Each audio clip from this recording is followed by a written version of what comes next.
Good evening, everyone. We are ready to get started. Tonight we're going to be learning Maseches, Pesachim, Daf Lamed Tes.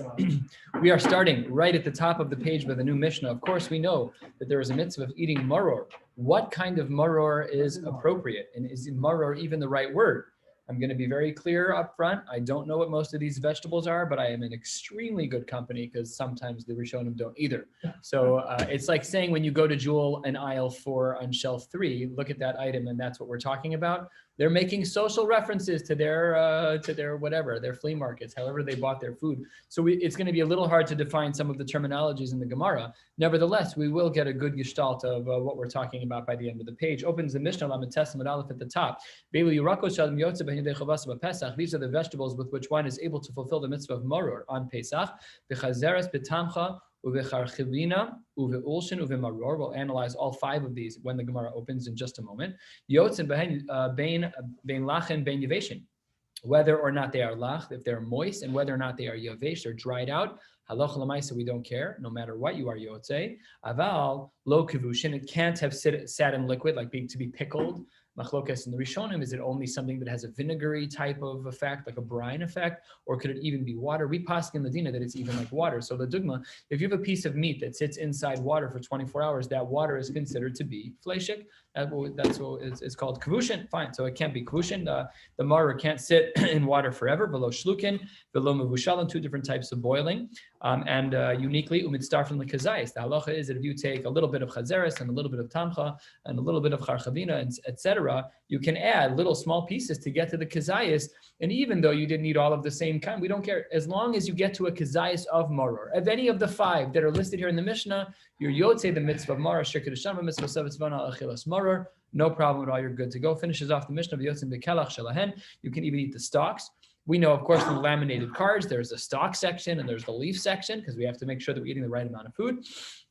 And as well, bitmai, if there's a mixture of food of truma and chulin, uvemaiser rishon shenitla trumaso, umaiser sheni behektish shenivtu, and as well with maiser rishon from which truma was taken, and from maiser sheni and hektish that was exchanged out, that can also be yotze for the mitzvah of maror. Says the Gemara, what are the 5 things that are listed in our Mishnah? What are they?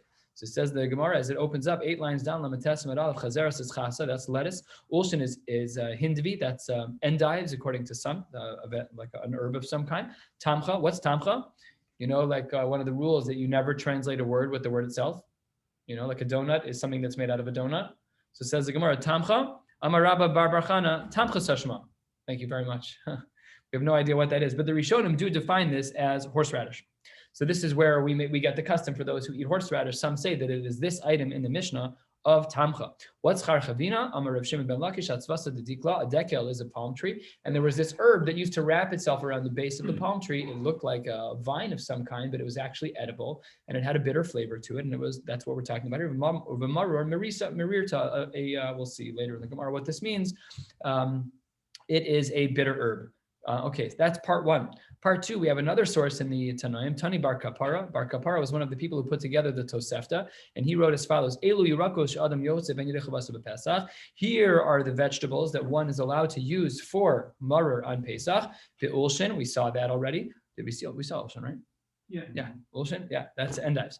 Uvetamcha, we just saw. Becharchalin is new. Becharchavinin, uvechazrin, chazeres is the last one, is chazeres. Becharchavinin, that one is not known. We don't know what that was. So that's what Bar Kapara says. And within that Tosefta, Bar Kapara adds as well, Rabbi Huda Omer, af ulshe sadeh ulshe gina bechazeres. Even ulshe sadeh, even if it's wild, ulshe sadeh means that it's a wild type of growth. It's not, you know, a domesticated plant type of growth. It grows in the wild. Good. And as well chazeres. So ulshe gina vechazeres hatana l'reisha. These things were already said by the Tanakama, by Bar Kapara. So why are they being repeated by Rabbi Huda? So the answer is the Gemara 2 lines before, the wide lines 3rd of the way down. Hachik Amar. This is really pshat. Af ulshe sadek ulshe gina vechazeres. We're equating the wild ulshe to be similar to that of the ulshe gina vechazeres. We're not repeating ulshe gina vechazeres. Those for sure are mutter. We're just saying that the ulshe gina, the ulshe sadeh, which are more of a wild growth, that those are equivalent to ulshe gina and chazeres. Reb Meir Omer, af asfas v'tura umar yiruar. What does that mean? Amar le Reb Yossi, asfas v'tura echad hu umar ze yiruar. The Meforshim here point out on the side, it's a little difficult to understand what they mean. Rashi here also points out mina yerakos, they're types of vegetables. Even Rashi doesn't tell us what kind of vegetables they are. I sometimes feel like that when I go to Jewel and you see these massive fruits that are like 3 feet wide. Never seen them before. They're huge.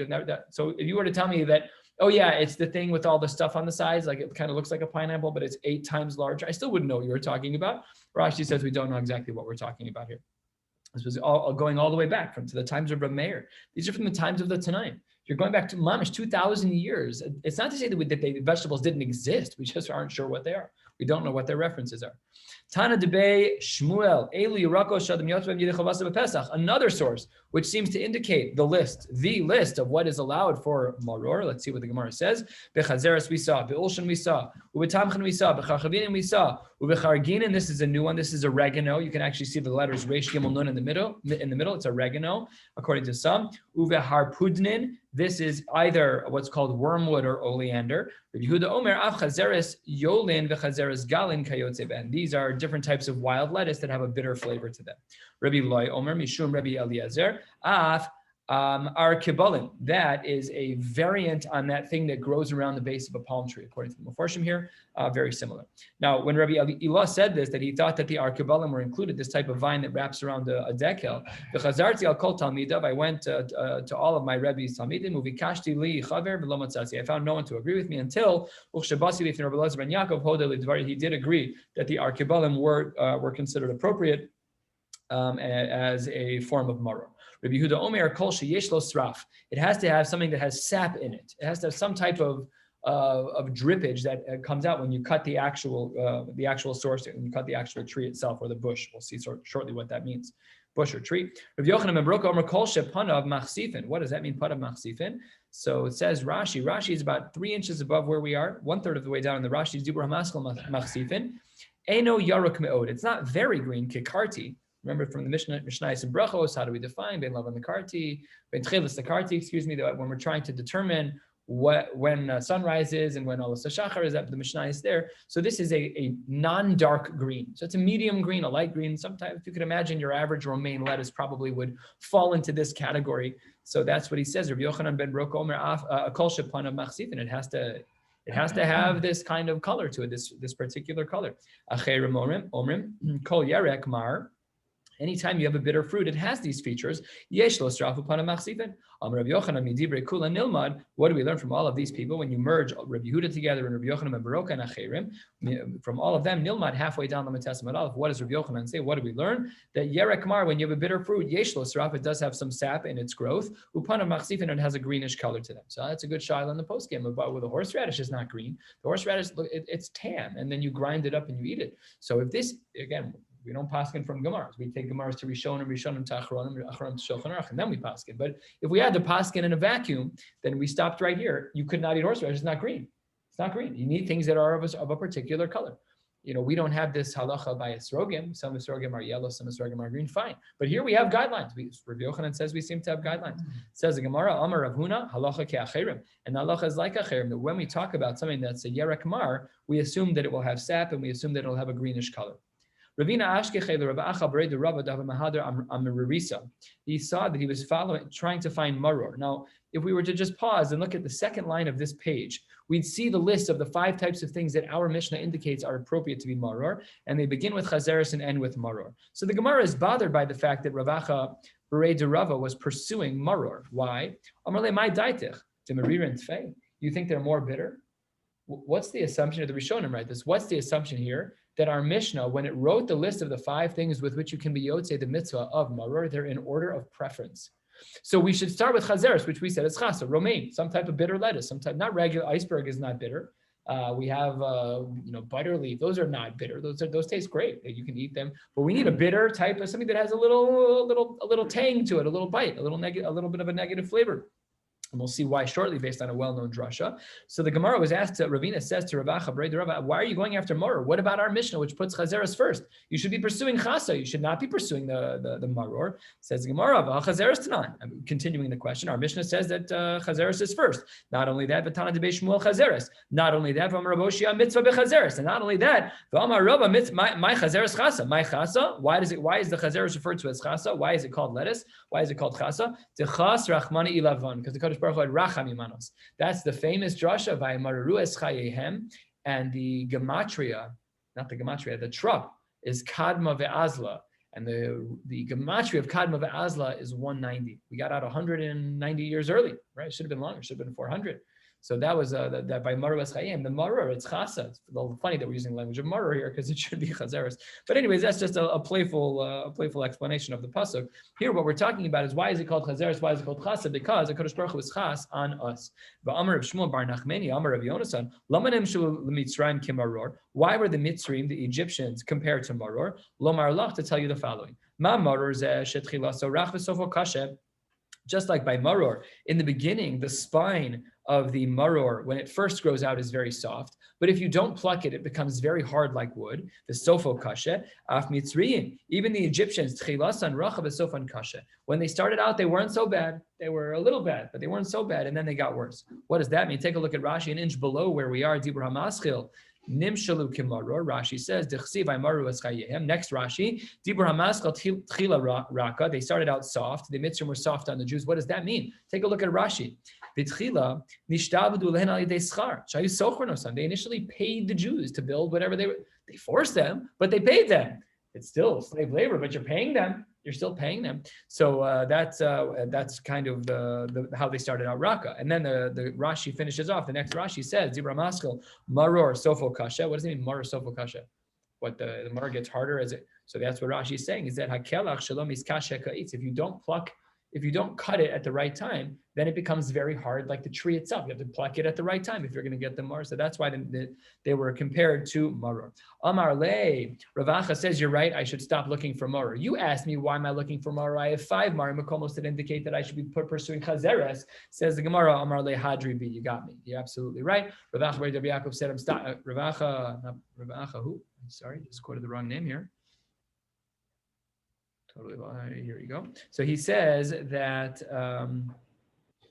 Sorry, let me just find here. Ravacha Breda Rava. Ravacha Breda Rava was of the opinion that he should no longer pursue maror and he should look for chazeres, which is chasa, which is lettuce. Says the Gemara next. We're about 2/3 of the way done. Normally, Rav Rechumi le'Abaye. Rav Rechumi says to Abaye, "Memai dahai maror min yereku." How do we know that maror is a min yerek? Ema mirirta de kufya. Maybe we should say it's a bitter flavor that's an extract from a fish. This is what Rashi says to the right, Dibur HaMaschil, Mirirta de Kufya, Mara shel dag sheshmo kain. This is the name of the bitter part of an animal. Maybe it's that. Maybe that's, you can be yotze with maror that isn't a vegetation. Says the Gemara, absolutely not.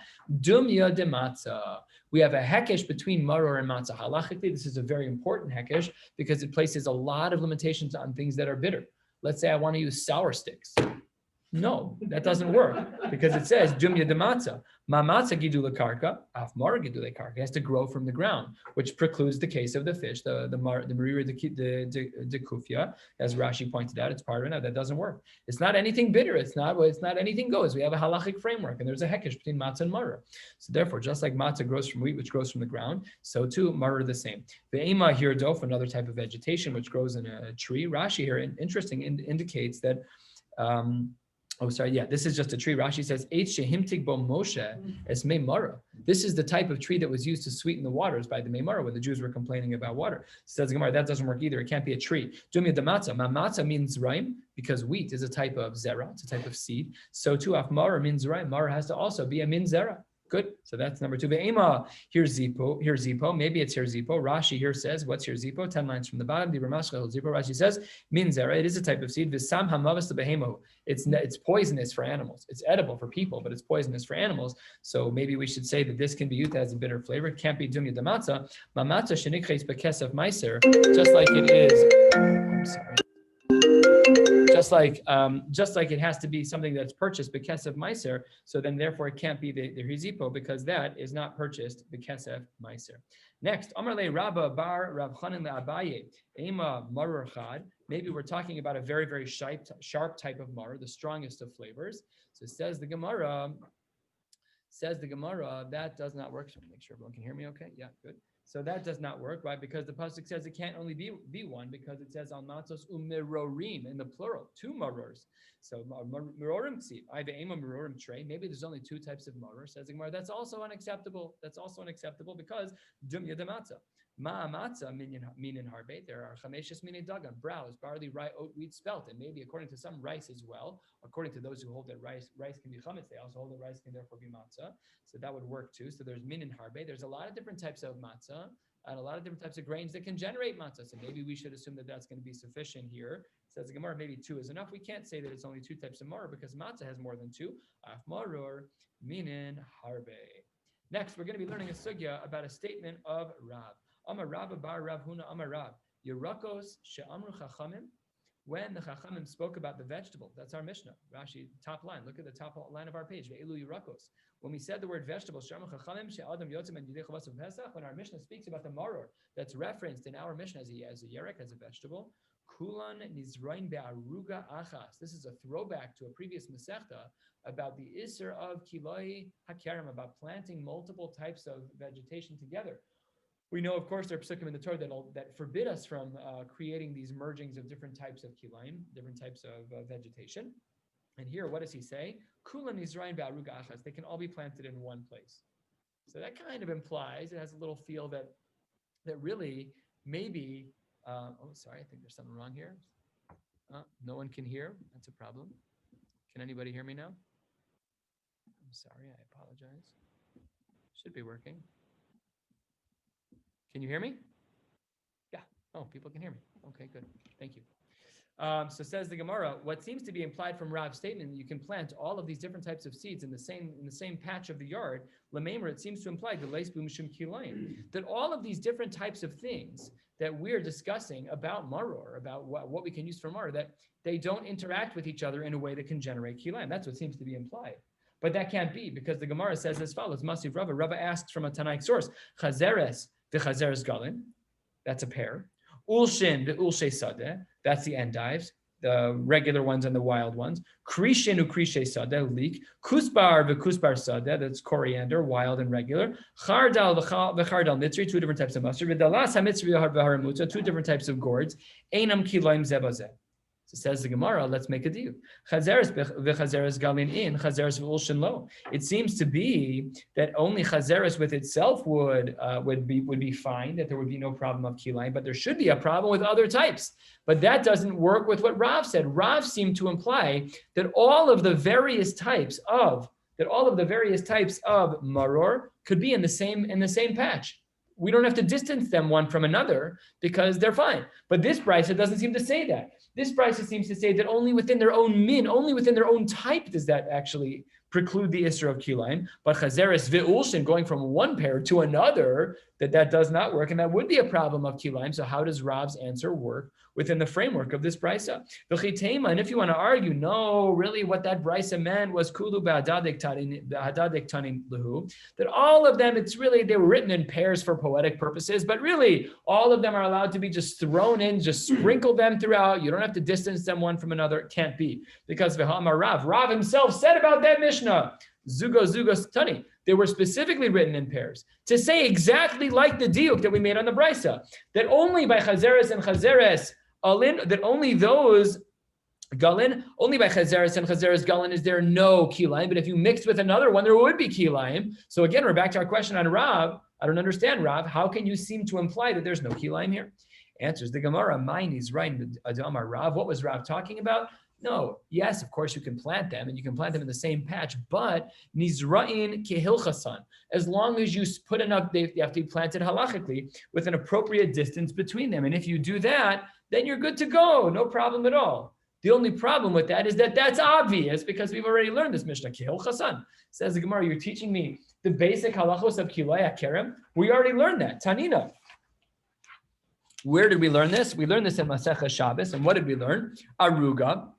you have a patch in which you're planting. Shehi shisha al shisha tvachim. It's 6 by 6 tvachim. So the halacha is zorin besocha chamesh zaronim. You can plant 5 seeds. Arba al arba ruchos ha'aruga, 1 in each corner. Ve'achas be'emtza. So what do we see? We don't need Rav. Rav was trying to tell me that all the 5 different types of our Mishnah, the different types of maror can be planted in the same patch. Rav, there is an Isser Kilayim here. You can't say there's no Kilayim. You're right. There is no Isser Kilayim here. I'm sorry, there would be an Isser Kilayim, but I planted them properly. Well, I don't need you to tell me that. I have a Mishnah and Shabbos to tell me that. We know the halachos of an aruga, that there's Kilayim. Plant them safely, 6 tvachim apart, whatever you got to do. But to say that, 3 tvachim apart, but to say that we need Rav to teach me what's in a Mishnah, that's unnecessary. Rav, what is your point?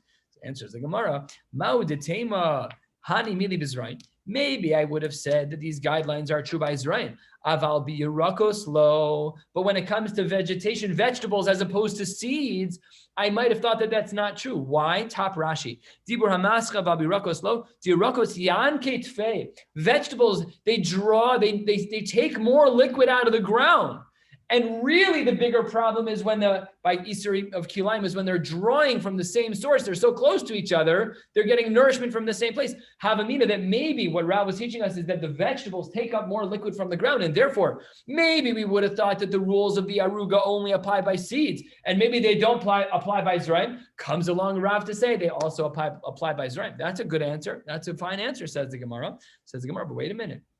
So then the Gemara says, Lameimra, are you trying to tell me, Dirakos Alima Mizraim? Are you trying to tell me that vegetables take up more sustenance from the ground? They draw up more water? Can't be. 5th line, Daf Lamed Testament base. V'atznan, the Mishnah writes, Kol min Mizraim, Ein Zorin be'aruga achas. There are many types of seeds. You cannot put them all on the same aruga. Kol min Irakos, Zorin be'aruga achas. But you can put many types of vegetables in the same place, implying that the aruga takes up less water because it says you can put more vegetables than you can seeds.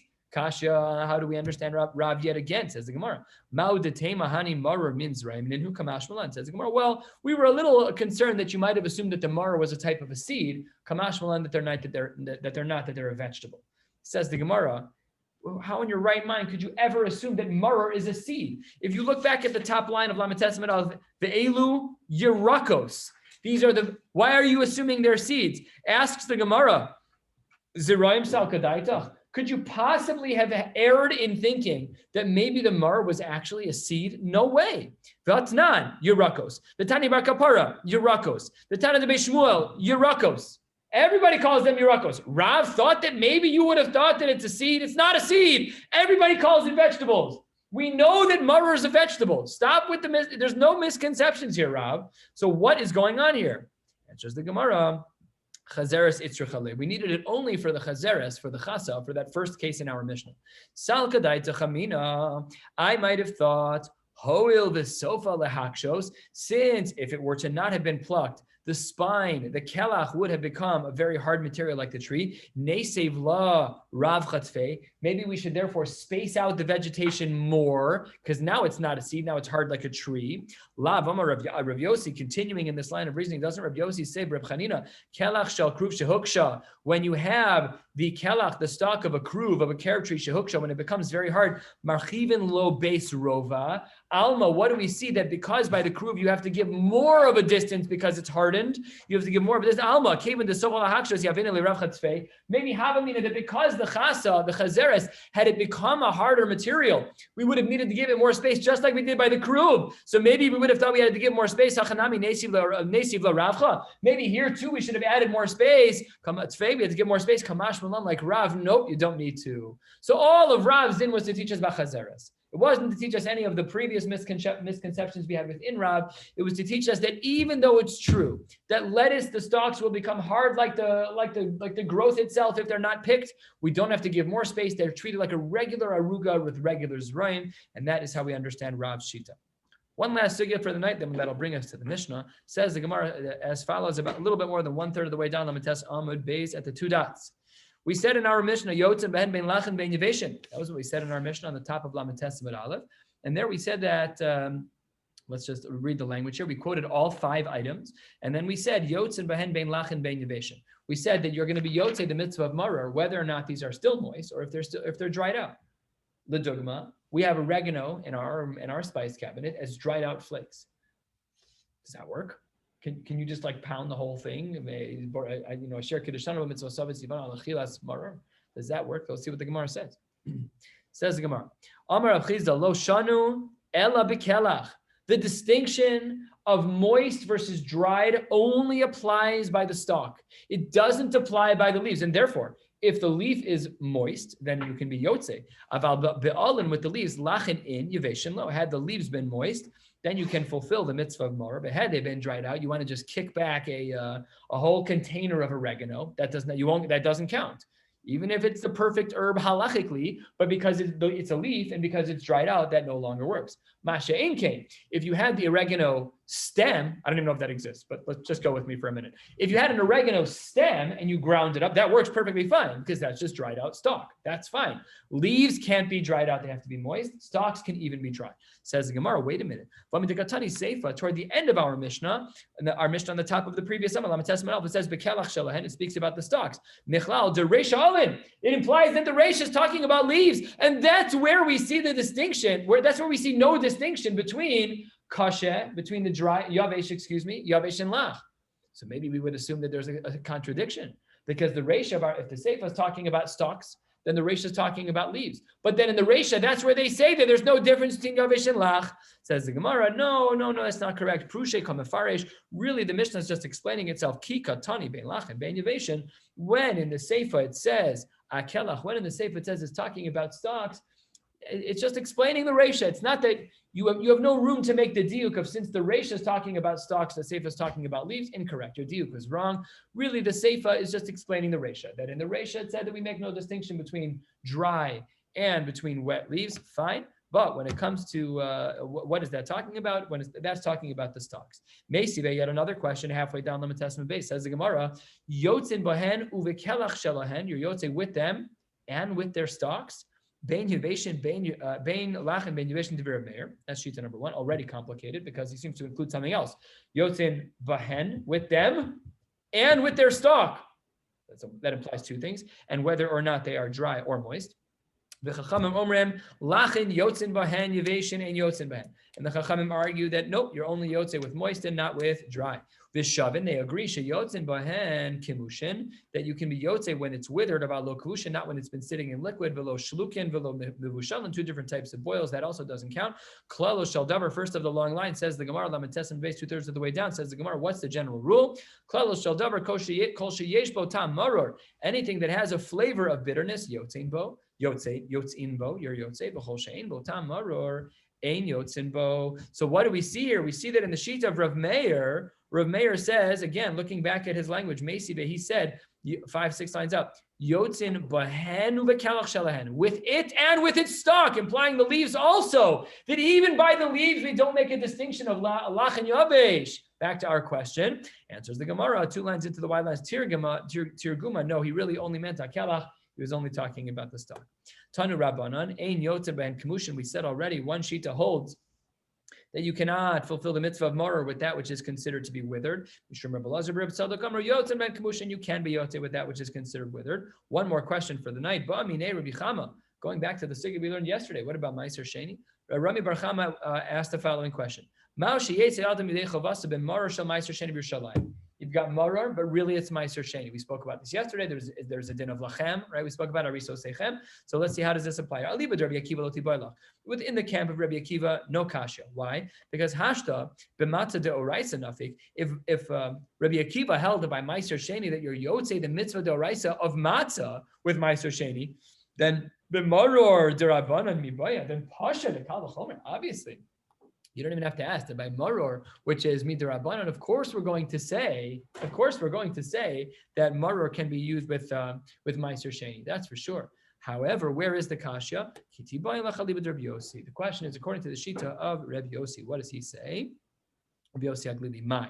Do we say b'matzah de oraisa hu de lo nafik? When do we say that Meiser Sheni doesn't work? That's by matzah, which has a din d'oraisa status. But maybe aval maror derabbanan nafik. Nafik means that you're Yotze. But maybe when it comes to Maror that's Derabanan, maybe Rabbi Yossi Glili would not be so strict and you can be Yotze with Maror if it's Meiser Sheni. O Dilmor, perhaps we would say the famed principle, Kol the Takinu Rabbanan Kein Doraisa Tikun. And therefore, even though it's true that Maror is a Din Derabanan, but we mirror it after Dine Doraisa, so then maybe Rabbi Yossi Aglili would not make the distinction between Matzah and Maror because Kol the Tikun Rabbanan Kein Doraisa Tikun. Answers the Gemara. Really, we're going to follow that way. Amar Rava mistabra matzah kemaror. We treat matzah and maror the same. Namely, we say called the tikkun rabbanan kein doraisa tikkun, and therefore Rabbi Yossi Aglili would treat maror of Meiser Sheni the same exact way he would treat matzah of Meiser Sheni, and that is that you are not yotze. We will stop here and pick up with the Mishnah Mir Hashem tomorrow night, about 10 lines from the bottom of Lamed Testament Beis. Wishing you all a beautiful night. If you're going to go a little further.